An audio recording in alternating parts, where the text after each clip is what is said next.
When they return, you'll likely hear them first on some March morning.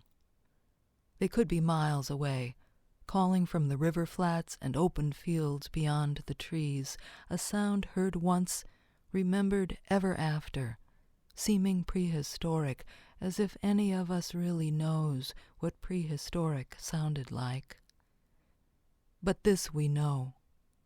30, even 20 years ago, Sandhill cranes did not come in any number to the St. Croix Valley in the spring. Back then, to see them, you would head northwest, where Minnesota meets the Manitoba line, a land of mostly sky, where diner coffee just gets stronger as the day goes on, and where the vastness of the aspen parkland lines the glacial bed abandoned by Lake Agassiz 8,000 years ago.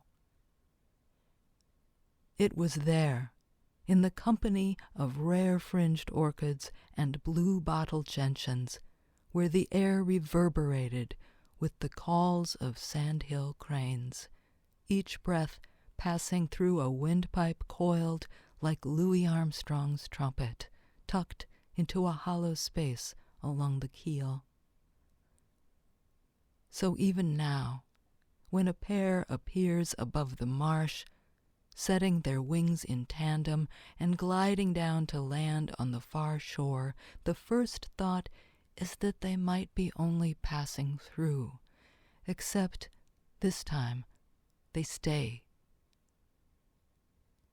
Nearly 5 feet tall, with crimson crowns and dove-gray bodies washed with rusty brown, preened into their feathers from the soil, they take up residence.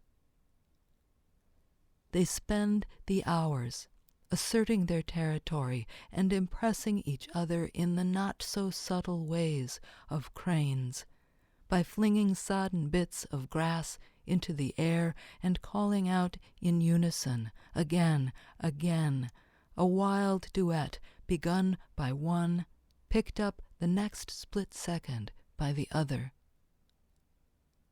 For a while, the two are everywhere, strolling with wings flapping down the slopes of the savanna, rising up in languid flight and settling once again, with passing weeks a steadily increasing presence on the near side of the marsh, one or the other standing sentinel. Until the day in early May, they simply disappear, leaving the red-winged blackbirds to take up the clamor and the wind to stir the cattails once again, and it seems a different place without them here.